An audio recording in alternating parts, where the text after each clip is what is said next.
in 2019, a team of quantum physicists at the University of Bonn ran a computer simulation of the universe and discovered something that made them physically uncomfortable. The structure of our cosmos, when mapped at the quantum level, forms 7 distinct layers of vibrational frequency, each one separated by what they called information barriers. What terrified them was not the discovery itself, but what happened when they compared their data to a 1,800-year-old Gnostic text called the Apocryphon of John. The ancient map and the quantum model were identical: 7 layers, 7 barriers, 7 frequencies of reality stacked on top of each other like prison floors. The lead physicist refused to publish the comparison, and 3 months later, the research team was disbanded. But here is what they found, and here is why someone wanted it buried.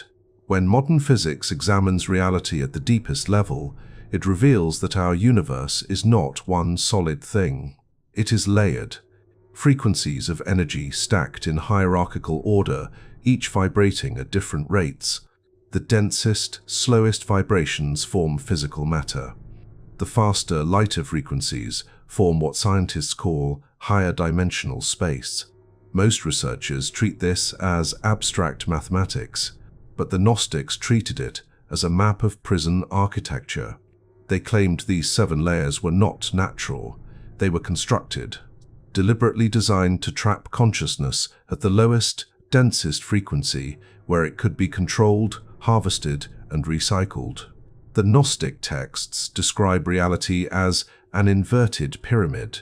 At the top, the smallest point, exists the true source, what they called the pleroma, the realm of infinite light and pure consciousness. But between that source and the material world, 7 barriers were erected, 7 spheres of archonic control.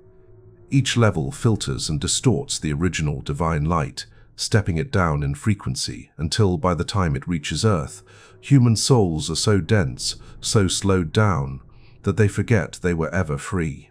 The Gnostics called this the 7 heavens, but make no mistake, these were not heavens of reward. These were containment levels, each ruled by an archon, a warden entity whose job was to keep souls locked inside the system. What made this knowledge dangerous was not just the map itself, but what the Gnostics claimed you could do with it. They taught that if a soul understood the structure, learned the names of the gatekeepers, and held the correct vibrational keys, they could bypass the recycling system entirely. They could ascend through all 7 layers without being caught, without being memory wiped, without being sent back to reincarnate. Early Christian authorities recognized this teaching as a direct threat. If people knew they were trapped, if they knew the exit routes, the entire control system would collapse. So they did what all controllers do when threatened.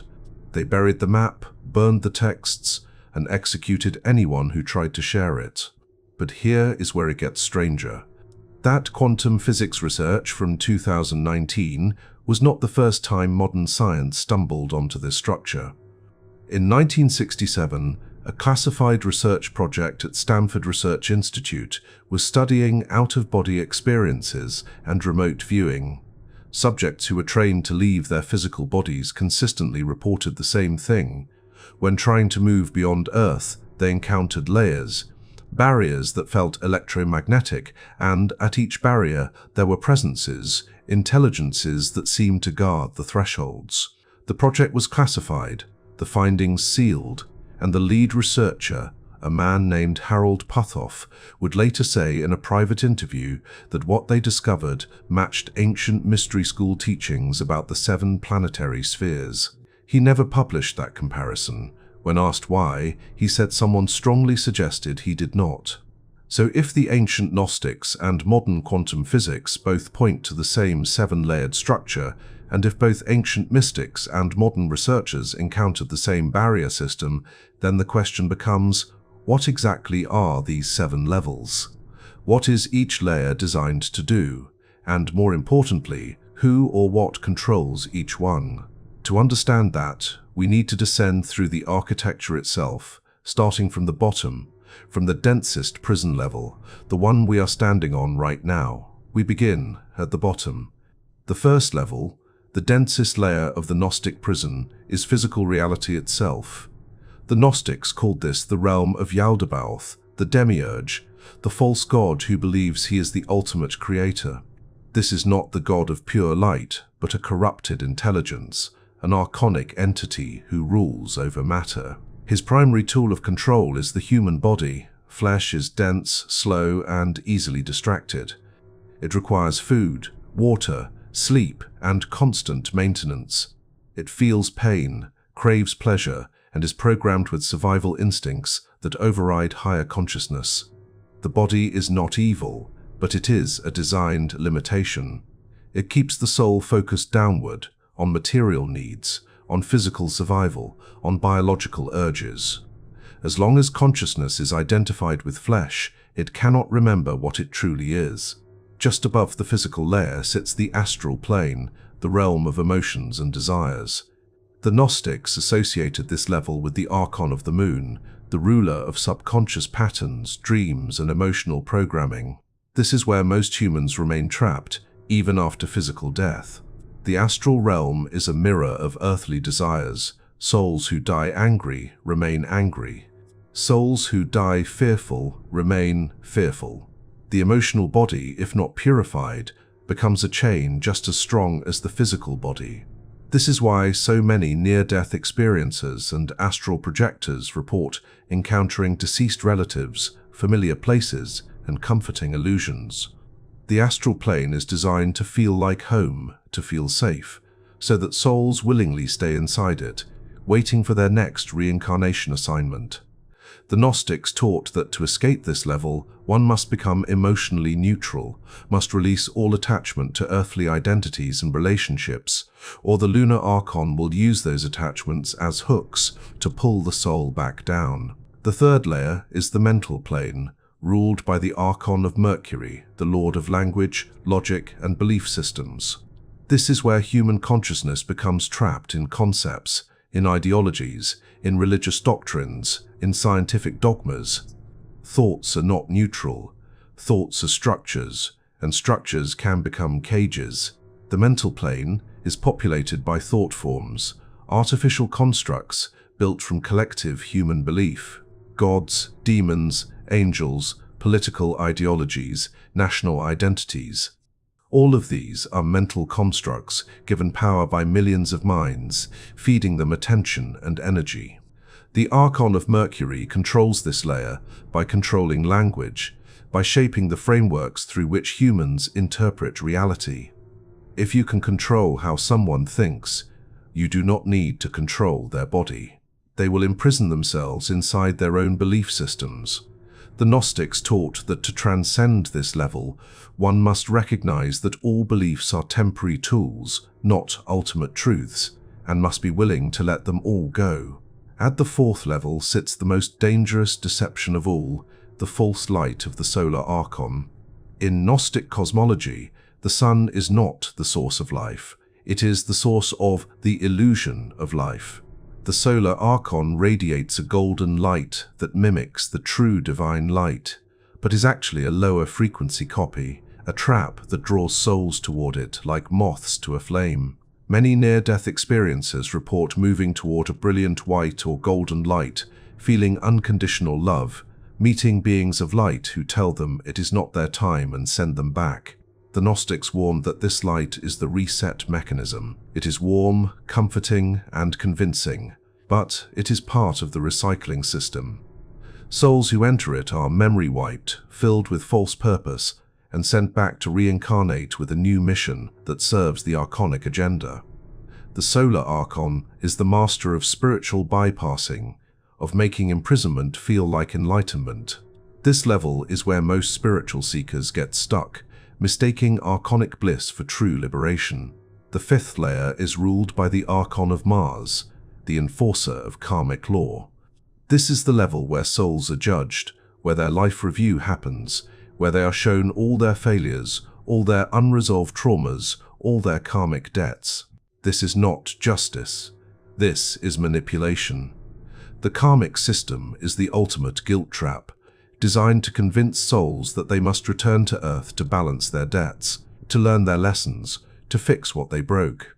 But here is the secret the Archons do not want you to know. Karma is not a natural law. It is an artificial system, a control mechanism that keeps souls convinced they are unworthy of freedom until they have earned it. And the game is rigged so that you can never earn enough. There is always another debt, another lesson, another lifetime required. The Gnostics taught that karma is a lie, a chain that only has power if you believe in it, and that true liberation requires rejecting the entire system of cosmic judgment. The sixth layer belongs to the Archon of Saturn, the Lord of Time, Structure, and Limitation. Saturn is the boundary maker, the force that creates the illusion of linear time, past, present, and future. As long as consciousness believes in time, it remains trapped in cycles. The Saturnian Archon controls reincarnation schedules, lifespans, and the aging process. He is the reason humans forget their past lives, the reason memories fade, the reason the soul gets locked into a timeline that moves only forward. The Gnostics understood that time is not real in the higher dimensions. It is a construct of the lower material realms, a prison bar made of perception. To escape the sixth level, one must collapse time, must access all incarnations simultaneously, must remember that past, present, and future are happening now, and that the soul is not trapped in a story with a beginning and an end, but is an eternal presence that exists outside the timeline entirely. At the seventh level sits the demiurge himself, Yaldabaoth, the blind god who believes he is the ultimate creator. The Gnostics described him as an ignorant, arrogant entity who does not realize there is anything beyond him. He rules the seven spheres not with wisdom but with control, not with love but with fear. He is the God of the Old Testament, the jealous God who demands worship, who punishes disobedience, who claims to be the one true God while being completely unaware of the pleroma, the true infinite source that exists beyond his reach. The seventh level is the highest point of the archonic system, but it is still inside the trap. Many mystics and magicians reach this level and believe they have found ultimate truth, but they have only reached the ceiling of the prison. Beyond the demiurge, beyond the seven spheres, lies the true infinite, but to reach it, one must reject everything the seven levels have taught, must see the entire system for what it is, a false creation, and must have the courage to step beyond the edge of the known into the unknowable. Now that we have mapped the seven layers, the architecture of the prison becomes clear. But architecture alone does not explain control. Someone or something designed this system. Someone maintains it. Someone profits from keeping billions of souls recycling through these layers, lifetime after lifetime. According to the Gnostic creation myth found in texts like the Secret Book of John and On the Origin of the World, the seven-layered prison was not created by the ultimate God.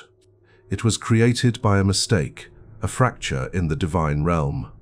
Sophia, one of the highest divine emanations, attempted to create something without her divine counterpart, and from that unbalanced act, a deformed being emerged. The Gnostics called him Yaldabaoth, Saklas, Samael, the demiurge.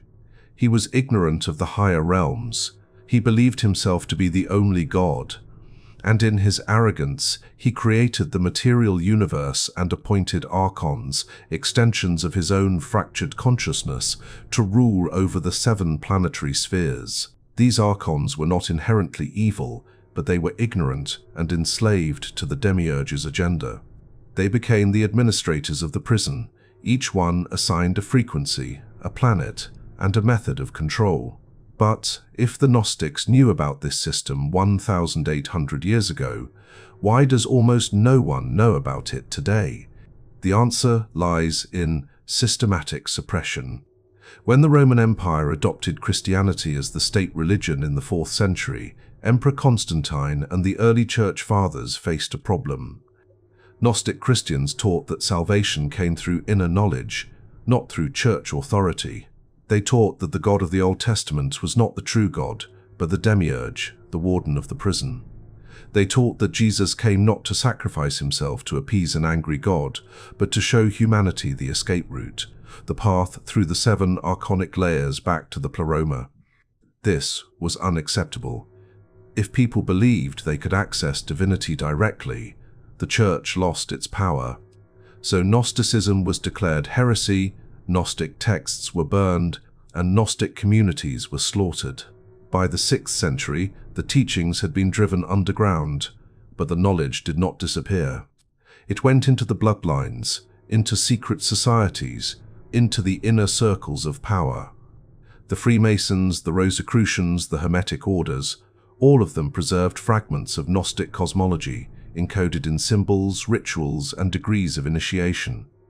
The higher you climb in these societies, the more you learn about the true structure of reality, about the 7 spheres, about the archons, about the methods of control. But here is the twist. The people at the top do not use this knowledge to free humanity. They use it to manage the prison. They understand that if the masses knew they were trapped, there would be rebellion. So they feed the public simplified religions, materialist science, and entertainment distractions, while using the ancient map themselves to maintain economic, political, and spiritual control. In 1947, 2 years after the Nag Hammadi discovery, the Vatican created a new department. The Pontifical Biblical Institute was given expanded authority, and a team of elite scholars was assembled to translate and analyze the Gnostic texts before they were made public. Official translations would not be released until the 1970s, but insiders reported that the Vatican was terrified of what the texts contained. Why? Because the Gnostic Gospels directly contradict church doctrine. They claim the material world was created by a false god. They claim Jesus taught secret knowledge to inner circles that was never meant for the masses. They claim that salvation is not about belief, but about gnosis, direct experiential knowledge of the divine, which makes priests, churches, and religious institutions obsolete. The Vatican's strategy was not to deny the texts, that would draw attention, but to control the interpretation. They funded scholars who presented Gnosticism as a fringe heresy, a weird historical curiosity, not a legitimate cosmology that predated Christianity and might actually be true. Meanwhile, in the scientific community, a similar suppression was happening. When physicists like David Bohm and John Wheeler started exploring the idea that consciousness might be fundamental to reality, that the universe might be holographic, that multiple dimensions might exist in layered frequencies, they were marginalized. Bohm was blacklisted during the McCarthy era, not just for his political views, but because his ideas about the implicate order and the interconnectedness of all things sounded too much like mysticism. The mainstream scientific establishment operates on a materialist framework. Consciousness is an accident, matter is primary, and anything that cannot be measured does not exist. This framework is not neutral, it is a choice, and it serves a purpose. If science admitted that reality is multi-layered, that consciousness is primary, and that non-physical entities might exist in higher frequency dimensions, the entire control system would crack open. People would start asking the Gnostic questions. Who created the layers? Who controls them? Why are we in the densest one? And then there is the cultural programming. Hollywood, mainstream media, and the education system all work to keep the public focused on materialism, survival, and entertainment. Mainstream religions offer salvation through belief and obedience. Mainstream science offers truth through measurement and skepticism. Both systems, while appearing opposite, agree on one thing: the idea that we live in a multidimensional prison controlled by non-physical entities is crazy. It is conspiracy theory. It is paranoid delusion. The Gnostic worldview is systematically ridiculed, not because it has been disproven, but because it is dangerous. It removes authority from institutions and places it back in the individual. It says you do not need a priest, you do not need a scientist, you do not need a government to tell you what is real. You need gnosis, direct inner knowing, and that is the one thing the controllers cannot allow. So we have the map, we have the architects, we have the cover-up. But the most important question remains: If this prison is real, if the 7 layers are functioning systems of control, then what are they harvesting?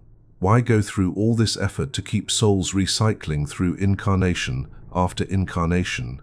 In the 1970s, a man named Robert Monroe, founder of the Monroe Institute and a pioneer in out-of-body exploration, documented something strange during his astral travels.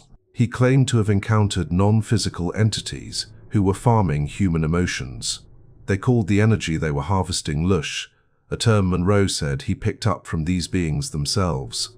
Lush, according to Monroe, is emotional energy, especially energy generated by suffering, fear, love, ecstasy, and intense experience.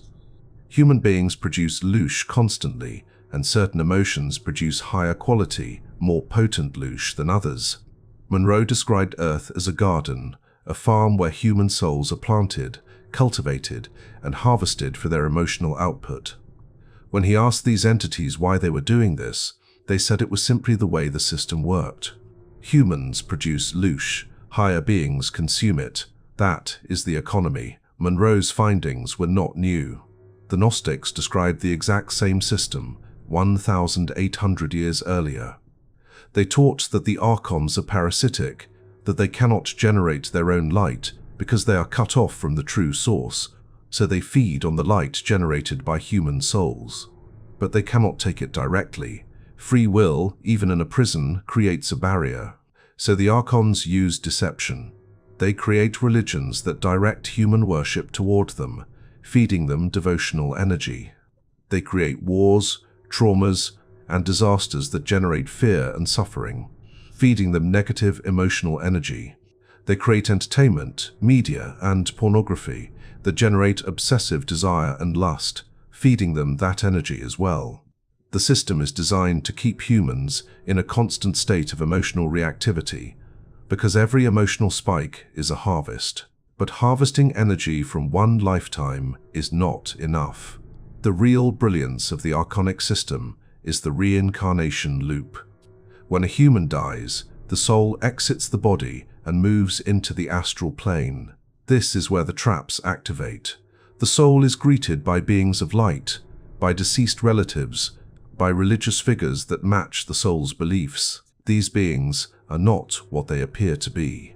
They are archonic constructs, lures designed to make the soul feel safe and guide them toward the next step, the life review.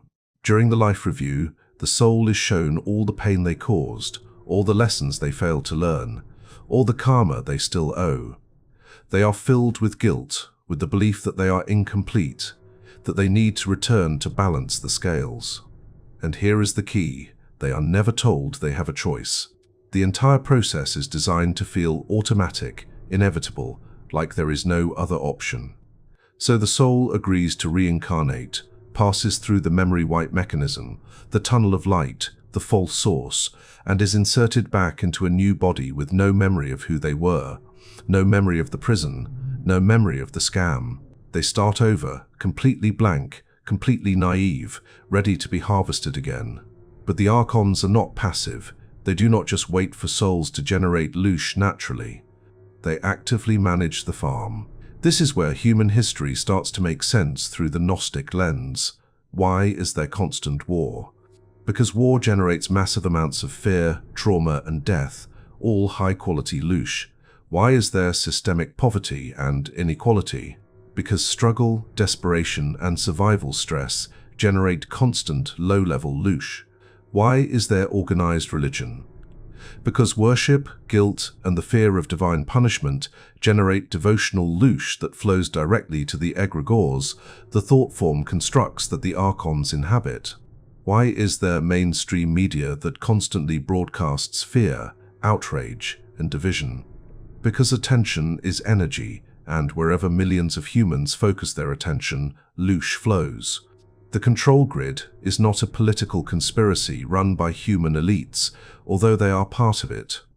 The control grid is an energetic harvesting system, and the humans at the top, the politicians, the bankers, the media moguls, are either consciously serving the archons in exchange for power, or they are unconsciously puppets, their minds infiltrated by archonic influence. One of the most potent forms of loosh is generated during what mystics call the dark night of the soul, a period of intense existential crisis, despair, and ego death. When a human breaks down completely, when they lose all sense of meaning, identity, and hope, they produce a specific frequency of loosh that is incredibly valuable to the archons. But here is the twist. The dark night of the soul is also the doorway to liberation. If a soul can pass through the crisis without being consumed by it, without identifying with the suffering, they can emerge with gnosis, with direct knowledge of their true nature. This is why the archons allow some humans to approach awakening. They know most will not make it through. Most will drown in the despair, generate the loosh, and be recycled. But the few who do break through become useless to the system. They stop generating loosh. They stop being controllable.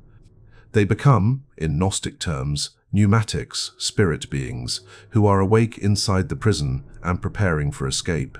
Interestingly, this entire system has been encoded into modern pop culture.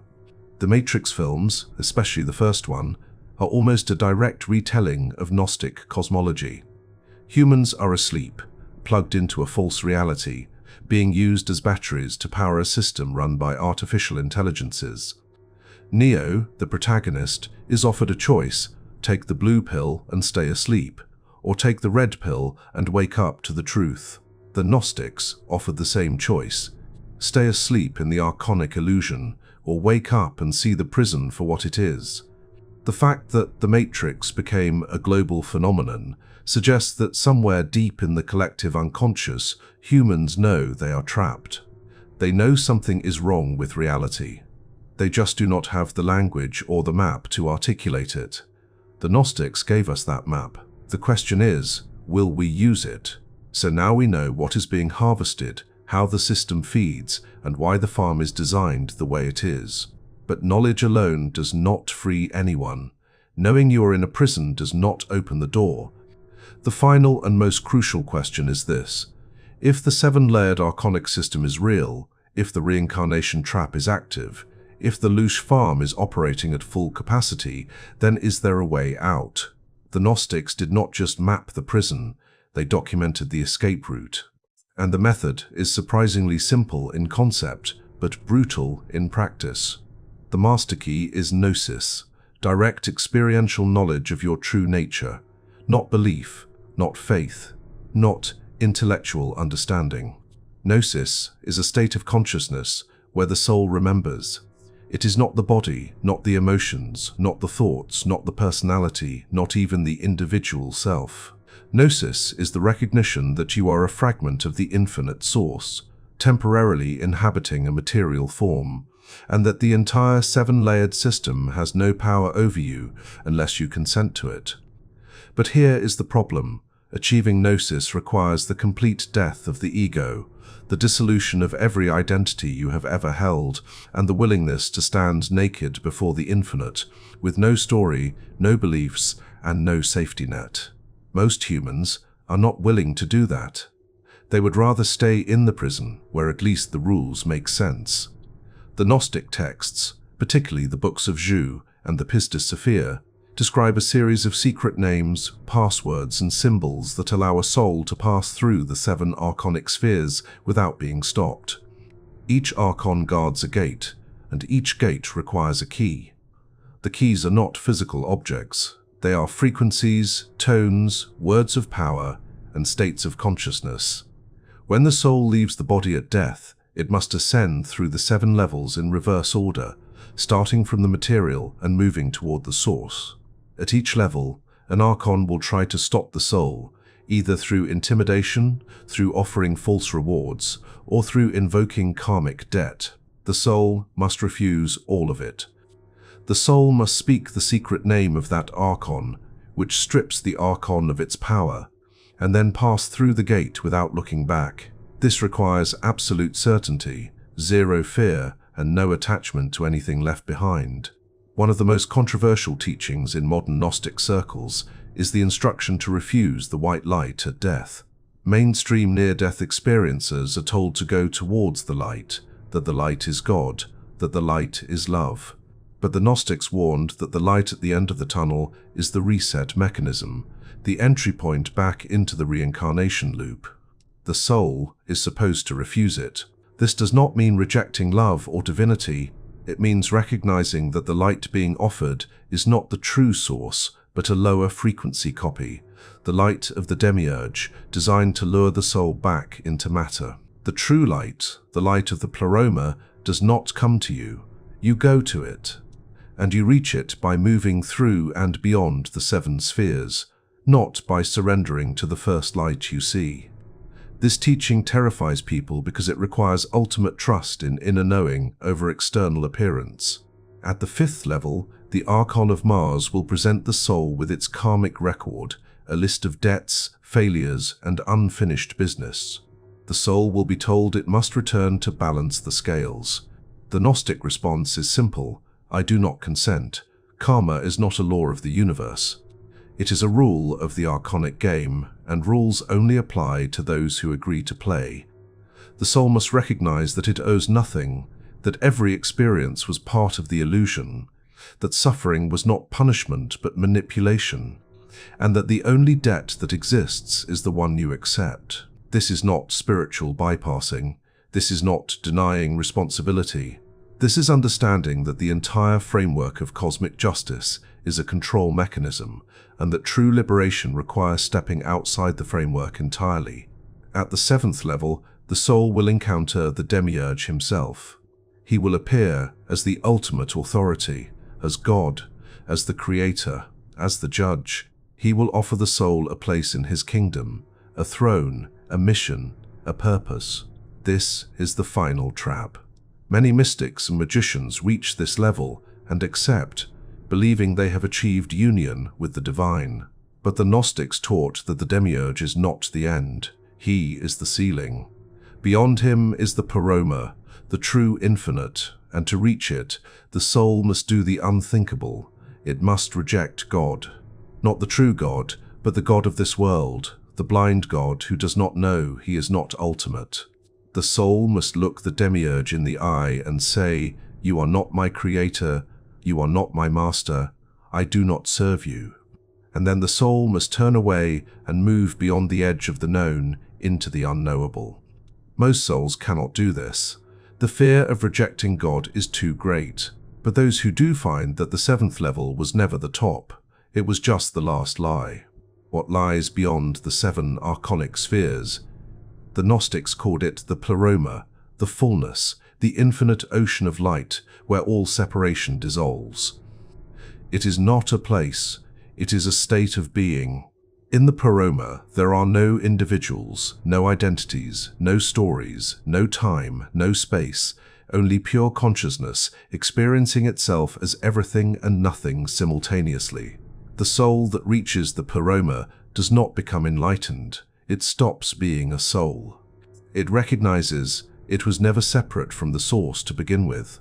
The entire journey, the fall into matter, the imprisonment in the 7 levels, the struggle to escape, was a game of forgetting and remembering. And now the game is over. The soul dissolves back into the infinite, and what remains is just presence, eternal, unchanging, free. So here is the final truth. The prison is real. The 7 levels are functioning. The archons are harvesting. The reincarnation trap is active, but the door is not locked. It never was. You are free to leave anytime you want. The only thing keeping you here is your belief that you are not free, your attachment to your identity, your fear of the unknown, and your agreement to keep playing the game. The Gnostics left the map. They left the keys. They left the instructions. The only question left is, will you use them? Or will you choose another lifetime, another forgetting, another round in the harvest? The choice was always yours. It still is. The 7 levels of the Gnostic universe are not ancient mythology. They are a functioning system, confirmed by modern physics, documented by out-of-body explorers, and suppressed by institutions that profit from your ignorance. You now have the map. You now know the structure. You now understand the harvest. What you do with this information will determine whether you are still here in the next lifetime, or whether you finally break free. The Archons are counting on you to forget. Will you prove them wrong?